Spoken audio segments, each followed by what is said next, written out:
Tapi kali ini saya mau menjawab pertanyaan Ade Kurniawan Family. Kemarin kan sempat bertanya, ada beberapa pertanyaan di dalam YouTube Catres. Yang pertama, sudah berapa lama Catres mulai berternak ayam? Terus pakan apa yang biasa dikasihkan untuk ayam-ayamnya?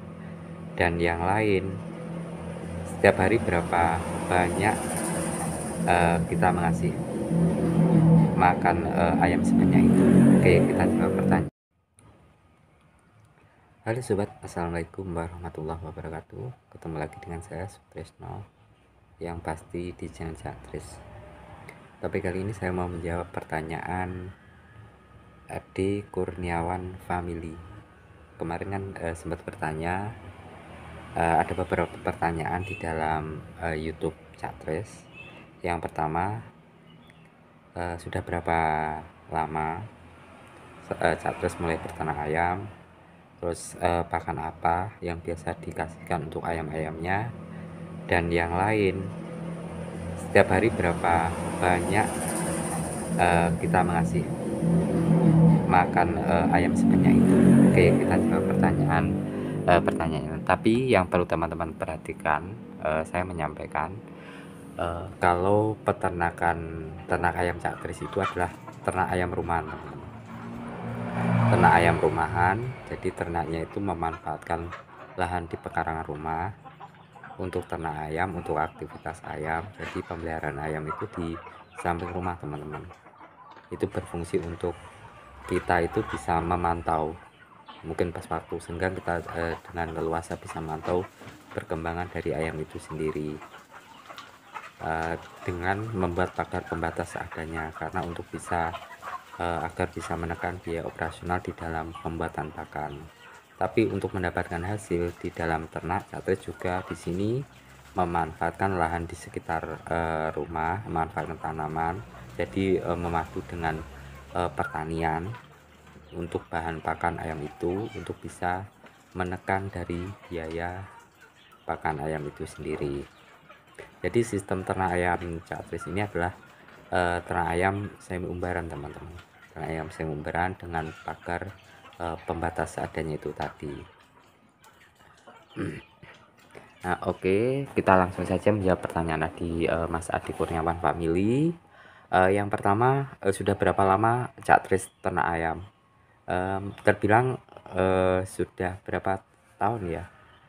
Mungkin berkisaran 4 sampai 5 tahun lah Catres sudah menggeluti ternak ayam, sudah mulai main ayam. Itu berawal ketika pertama sekedar hobi, teman, sekedar hobi, cuma meluangkan waktu, kan habis kerja kan nggak ada aktivitas.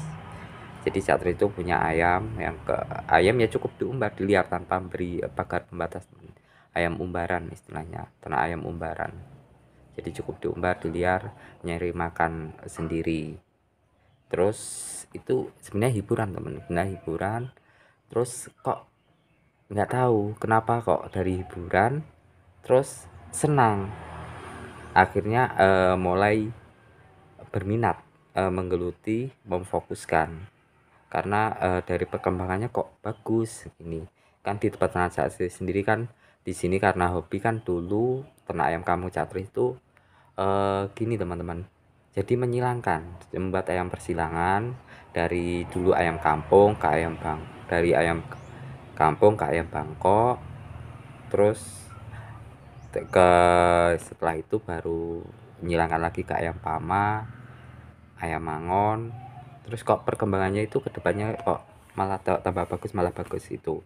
Akhirnya ya saya fokuskan untuk jadikan ternak ayam dengan ternak ayam rumahan, dengan membuat pagar itu tadi kita rubah dari ternak ayam umbaran ke sistem ternak ayam semi umbaran. Kalau dulu kan ternak ayam umbaran itu cukup liar tanpa beri pagar pembatas kan, efeknya ya kemarin itu yang dulu-dulu itu ya penjenengan kan tahu kalau di pedesaan kan banyak sekali mungkin pas waktu di pertanian itu kan musim padi, sawah itu banyak tanaman, jadi banyak hewan-hewan pemangsa ayam, itu garangan kalau di sini. ayam itu sering hilang kayak gitu. Makanya dari situ mulai berpikir membuat pagar itu tadi, tapi dengan biaya seadanya, terus dipasang sendiri. Akhirnya terbentuklah ternak ayam semi umbaran. Tapi di peternakan Cak Tris ini ternak ayamnya itu dibantu karena kan kita tahu Cak Tris ini ternak ayam kok telurnya ayam kamu itu sedikit sih, belum lagi mengkerami, pembuatan DOC-nya kok lambat gitu. Makanya dari situ Cak Tris mulai belajar. Cak Tris sendiri kan bekerja di suatu instansi perguruan tinggi di Madiun. Terus ada dosen juga ternak ayam. Di situ dia menggunakan mesin penetas telur. Dari situ saya mulai belajar, terinspirasi, maka Cak Tris membuat mesin tetas itu sendiri. Nanti untuk gimana caranya, nanti saya usahakan lah, kalau nanti saya nggak lupa saya tampilkan di link deskripsi. Linknya ada di deskripsi, dengan nanti bisa tonton gimana cara membuat mesin tetas. Itu simple dan biayanya murah teman-teman, bisa dirakit sendiri.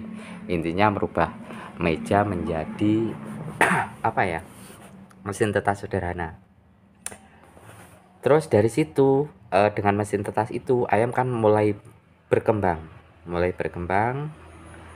dengan itu tadi. Ayam mulai berkembang, indukan mulai bertambah, karena kan dari sistem penjualan biasanya saya kan menyisakan 2 indukan teman-teman, sampai saya mempunyai 30 indukan ternak ayam, 30 indukan. Dari situ saya juga bisa memfungsikan mesin tetas itu sampai 2 mesin tetas teman-teman. Kapasitas kurang lebih satu mesin tetas itu 90 butir lah, sebenarnya 100 muat. Tapi kalau pas waktu ayam itu mulai menetas, karena nggak ada ruang gerak telur, itu sulit nanti pecahnya. Biasanya cuma saya standarkan 90. Oke, kita langsung ke pertanyaan kedua. Terus, Mas, pakan apa yang biasa dipakai? Oke, kalau untuk DOC yang baru menetas dari mesin tetas, Cak Tris sendiri kan tahu kalau ayam itu kan masih kecil.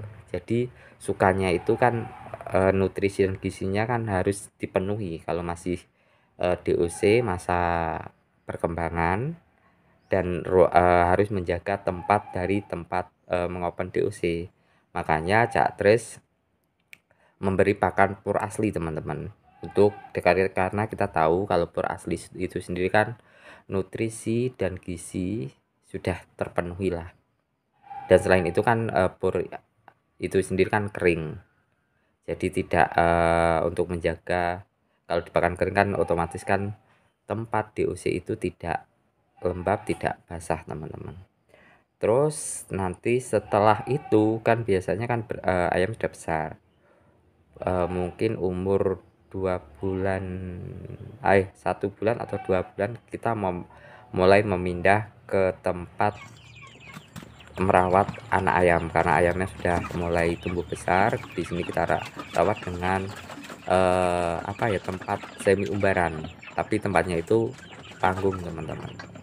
Untuk pakannya di sini kita mulai mengalihkan teman-teman dari pur ke pakan alternatif, tapi harus bertahap agar nutrisi dan gizi itu turunnya tidak secara drastis DOC-nya itu.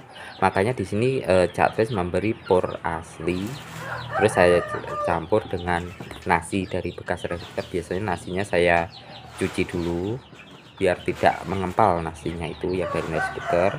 Atau mungkin kalau pas Cak Tris punya nasi aking, Cak Tris biasanya kan nasi aking itu saya siram dengan air mendidih biar mekar lah, tidak keras. Terus biasanya juga saya cuci sampai benar-benar warna putihnya itu hilang seperti beras. Terus nanti kalau sudah kering baru dicampur dengan pur, baru dikasihkan ke anak ayam itu sendiri.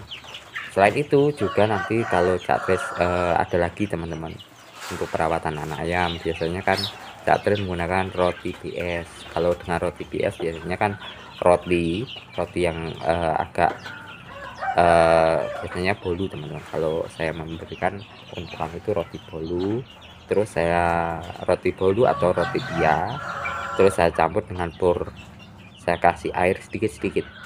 Untuk apa? Biar agak melengket lah purnya itu ke nasi itu tadi atau roti itu tadi, baru dikasihkan.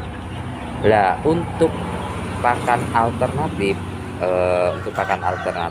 untuk ayam indukan atau untuk ayam yang sudah diumbar di luar, ayam indukan atau ayam mungkin umur 3 sampai 4 bulan ke atas, biasanya saya umbar teman. Sudah saya umbar, saya lihat di kandang semi umbaran. Terus di situ kasihnya kan karena ruangannya terbuka, maka pakan basah pun bisa teman-teman di situ. Nah, untuk pakannya biasanya kan saya tetap mengalihkan teman-teman. Purnya tidak saya buang dulu. Intinya tidak saya buang, tapi saya kurangi secara bertahap sampai benar-benar pur itu bisa kita hilangin. Karena apa? Untuk menjaga tubuh ayam tidak kekurangan asupan gizi, kita rubah dari pakan pabrikan ke pakan alternatif. Di sini Cak Tris untuk pakan ayam indukan dan ayam umur 3 sampai 4 bulan tadi, Cak Tris itu mengasih pakan-pakan dari bahan sekitar kita manfaatkan. Mungkin kita pas pulang dari kerja mampir ke sungai, terus nyari kangkung, biasanya kan banyak kalau di rawa-rawa. Kalau nggak gitu ya kita membuat ladang pakan di sini, mungkin di pertanian, kita bisa nanam daun singkong, pepaya, semua ya apapun yang bisa dimanfaatkan kita berusaha untuk menanam untuk bisa menekan dari biaya pakan. Terus di sini tadi kan di Kurniawan Family kan bertanya, habis berapa Mas setiap harinya pakan itu? Berapa banyak yang dikasih? Oke. Karena kan gini, karena pakannya itu banyak gratis teman-teman, karena kita mencari juga memanfaatkan dari pertanian dari sekitar. Makanya di sini kita cuma memberi roti teman-teman, beri roti 1 kilonya itu 2.000 teman-teman, isi 5. Sekali pakan saya memberi 5 teman-teman, 5 roti. Secara otomatis kan sekali pakan kita menghabiskan 10.000 rupiah. Itu untuk ayam 100-an lebih lah. Tapi sambil kita pantau teman-teman, nanti kalau ayamnya ya agak kurangan ya kita tambahin lagi. Sebenarnya kan kalau pakan itu tidak bisa menjadi patokan sepenuhnya teman-teman. Tinggal kita nanti melihat kondisi ayam sambil memantau kondisi ayam ya. Kalau memang kondisi ayam tidak memungkinkan, nutrisinya kurang, ya kita tambahi teman-teman. Yang terpenting tadi yang perlu teman-teman ingat, pas waktu dari perawatan anak ayam ke ayam indukan atau ayam umbaran yang umur 3 atau 4 bulan tadi, kita mengalihkan teman, jangan langsung dibuang purnya, tapi mengalihkan dari pakan pabrikan ke pakan alternatif. Jadi 1 hari itu karena mengasih kita kembali lagi ke berapa banyak tadi kita masih pakan ke ayam umbaran. Ya, roti bolu itu kan ringan teman-teman, roti bolu itu ringan. Kalau sudah saya kilo, 1 kilo itu isi 5, harganya 2.000. Jadi secara otomatis sekali pakan itu habisnya 2.000, 2 kali kita masih pakan jadi 2.000 pagi 2.000 sore, secara otomatis cuma 4.000 teman-teman. Itu kapasitas ayam 100 lebih.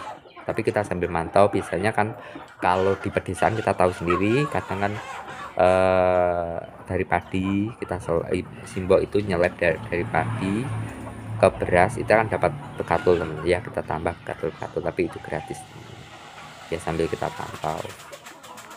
Nah untuk yang lainnya ya seperti itu, jadi habisnya itu kurang lebih 4.000-an lah. Seumpama kita melihat ayam kita nanti kurang asumsi, mungkin paling besar itu, paling banternya itulah 5.000 6.000 per hari, itu sudah mumpuni teman. Tapi ya yang perlu nanti Mas Kurniawan family ingat, pas di kandang semi umbaran kita berusaha memantau ayam karena sistemnya ayam itu liar teman-teman, gampang dan rawan cacingan. Maka kita mantau biasanya kalau dikasih pakan apapun, nutrisi dan gizi apapun, kalau dikasih ayam itu masih nyekung, biasanya itu cacingan. Untuk cara itu semua sudah ada di video-video saya sebelumnya teman-teman, atau Mas Kurniawan family, nanti bisa dicek lah di sana. Ini jawaban dari Cak Tris, semoga bisa bermanfaat khususnya Cak Tris pribadi dan orang-orang yang menonton di video ini. Salam budidaya Kampung Mandiri. Assalamualaikum warahmatullahi wabarakatuh.